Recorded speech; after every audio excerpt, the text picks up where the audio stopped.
Greetings, fellow time travelers. Welcome back to Ancient Mystery, where we uncover the hidden mysteries of lost civilizations and dive deep into the secrets that shaped our world. I'm your archaeological guide, ready to take you on another mind-bending journey through the corridors of time. Today's discovery will challenge everything you thought you knew about ancient Egypt. We're about to unravel the mystery of a forgotten pharaoh, whose tomb became the greatest archaeological discovery of the 20th century. Before we unveil these incredible secrets, make sure to subscribe and hit that notification bell. Trust me, you don't want to miss the ancient mysteries we're about to reveal. Picture this scene with me, November 4th, 1922. The scorching sun beats down on Egypt's Valley of the Kings. For 15 long years, archaeologists have been digging, searching, hoping. Most have given up. The valley has surrendered its treasures, they say. There's nothing left to find. But here's where our story takes an incredible turn. One man refused to give up. Howard Carter, the stubborn English archaeologist, had been excavating for 5 grueling years with nothing to show for it. His wealthy patron, Lord Carnarvon, was ready to pull the funding. This was Carter's last chance. Then something extraordinary happened. A water boy, a simple worker carrying water to the excavation site, stumbled upon something that would change history forever. What he discovered beneath his feet was the first step of a staircase that had been hidden for over 3,200 years. Now, let me take you back in time to 1339 BC. Imagine the chaos that gripped ancient Egypt. The revolutionary pharaoh Akhenaten had just died, leaving behind a shattered kingdom. His radical religious reforms had torn the empire apart. The powerful priests of Amun-Ra were furious. The people were confused and afraid. Into this turmoil stepped a 9-year-old boy. His name was Tutankhamun, though originally he was called Tutankhaten, meaning the living image of Aten. This child would become one of history's most famous pharaohs, not because of what he accomplished in life, but because of what he took with him into death. But here's the mystery that has baffled archaeologists for over a century. Who were Tutankhamun's parents? Recent DNA analysis suggests something shocking. Scientists now believe with 90% certainty that his father was the heretic pharaoh Akhenaten himself. His mother was likely a secondary wife named Kaya, not the famous Queen Nefertiti as many once believed.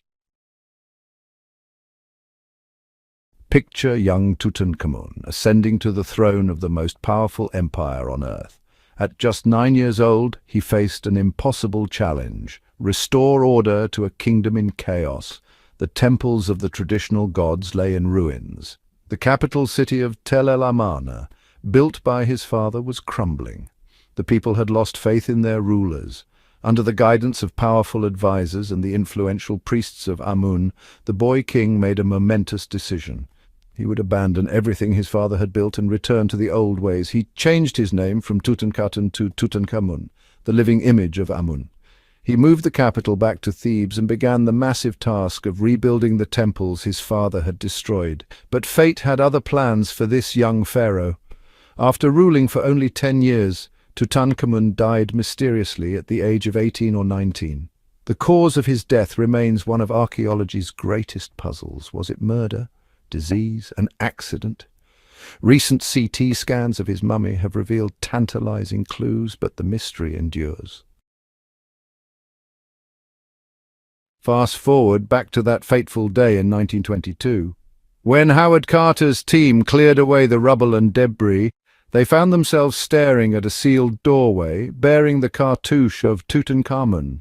Carter's hands trembled as he made a small hole in the door and peered inside with a flickering candle.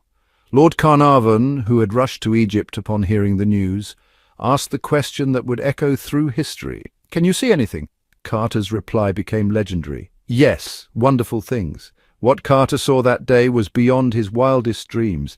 The antechamber was packed floor to ceiling with the most incredible treasures ever discovered. Golden chariots, precious jewelry, elaborate furniture, ceremonial weapons, over 5,000 objects in total, all perfectly preserved for over 3 millennia.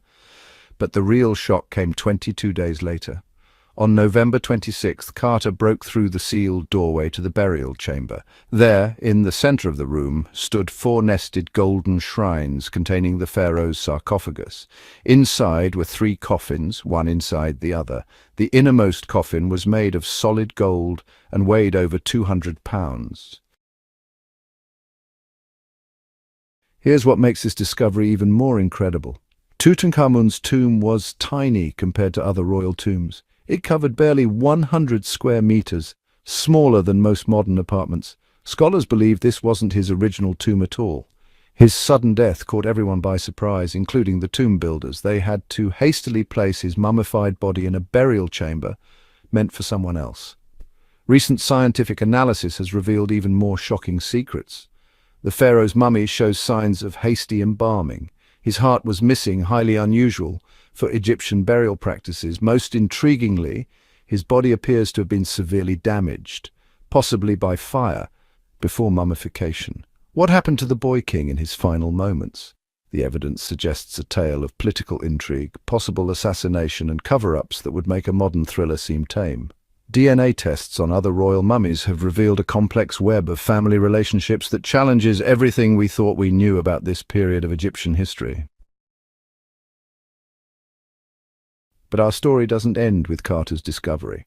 Within months of opening the tomb, strange events began occurring.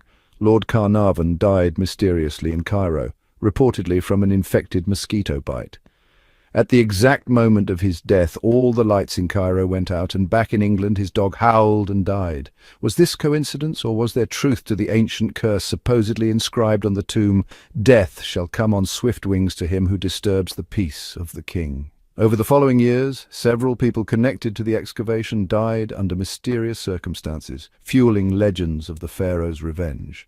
Modern science offers more rational explanations. Toxic molds, bacterial infections, even radioactive materials in the tomb. But the legend of the curse continues to captivate imaginations worldwide, adding another layer of mystery to Tutankhamun's incredible story. Fellow explorers, what we've discovered today reveals the incredible complexity of ancient Egyptian civilization. Tutankhamun may have been a minor pharaoh who ruled for only 10 years, but his perfectly preserved tomb has given us an unparalleled window into the golden age of Egypt. The boy king's story reminds us that history is full of ordinary people who find themselves in extraordinary circumstances. From a water boy who stumbled upon archaeological gold to a child pharaoh thrust onto the throne of an empire, to a stubborn archaeologist who refused to give up, all played their part in one of history's greatest discoveries. What do you think really happened to Tutankhamun? Was his death natural, or was there something more sinister at play? Share your theories in the comments below. I read every single one and love discussing these ancient mysteries with fellow time travelers. Don't forget to subscribe for more incredible archaeological adventures, and hit that notification bell so you never miss our journeys through time. Next week, we're traveling to the lost city of Petra to uncover the secrets of the Nabateans, another civilization that will blow your mind. Until then, keep exploring, keep questioning, and remember, the past is never truly gone. It's waiting